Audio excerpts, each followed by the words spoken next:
আসসালামু আলাইকুম প্রিয় দর্শক, দেখতে পাচ্ছেন উপস্থিত হয়েছি সাবেক রাষ্ট্রপতি শহীদ প্রেসিডেন্ট জিয়াউর রহমানের যে মাজার বা কবর যেখানে অবস্থিত সেখানে আসছি।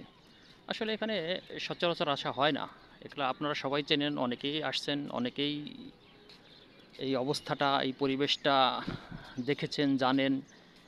আমি অনেক আগে আজ থেকে প্রায় 10 থেকে 15 বছর আগে একবার এসেছিলাম।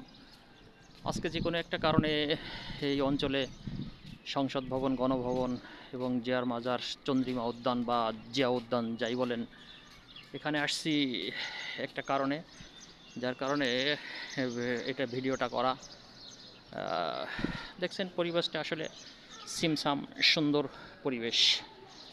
এটা বিগত সরকারের আমলে কিছুটা অবহেলিত ছিল, এখনও ততটা যে উজ্জ্বল হয়েছে বা ইয়ে হয়েছে তদ্রূপ নয়, বরং আগের চাইতেও কিছুটা এখন সিমসাম এবং সুন্দর পরিবেশ। দেখতে পাচ্ছেন জিয়ার মাজারে আমরা আছি। এটা আসলে খুবই সুন্দর। যিনি আসলে যত রাষ্ট্রপ্রধান আছে সকলকেই আমাদের আসলে সম্মান দেওয়া উচিত।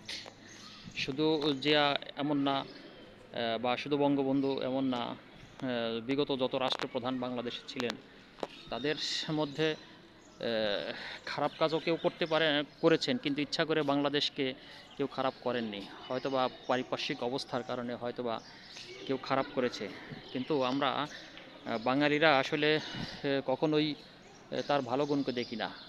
অনেক সময় তার সমালোচনায় বেশি পঞ্চমুখ হয়ে থাকি। তদ্রূপ প্রেসিডেন্ট জিয়াউর রহমানের অনেক গুণের মধ্যে অনেক কিছুই গুণ আছে। যিনি ভালো ব্যক্তিত্ব ছিলেন, বাংলাদেশের জন্য অনেক কিছু করেছেন এবং তাকে আমরা হয়তোবা সমালোচনার ঊর্ধ্বে উঠে সংকীর্ণ মন মানসিকতাতে সমালোচনা করেছি, কিন্তু আসলে সমালোচনা করা মোটেই উচিত নয়।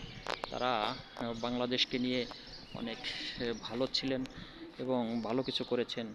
শুধু জিয়াউর রহমানের সমস্ত রাষ্ট্রপ্রধানরাই কেউ কখনোই চায়নি যে বাংলাদেশের ক্ষতি হোক। সবাই চেয়েছেন আমাদের দেশ, আমাদের জনগণ কীভাবে ভালো থাকবে, সে চিন্তা চেতনা থেকেই সবাই রাষ্ট্র পরিচালনা করেছেন। যাই হোক, এখানে আসলে জিয়াউর রহমানের স্মৃতি টুকু মনে পড়ে যায়। তিনি আসলে যখন ইন্তেকাল করেন বা তাকে তিনি শাহাদত বরণ করেন, তখন আমি অনেক ছোট, কিছুটা হলেও মনে আছে, সম্ভবত ক্লাস 3 বা 4 পড়ি। যা হোক, আপনাদেরকে এই দৃশ্যটা দেখাতে পেরে খুবই ভালো লাগছে। আল্লাহ হাফেজ।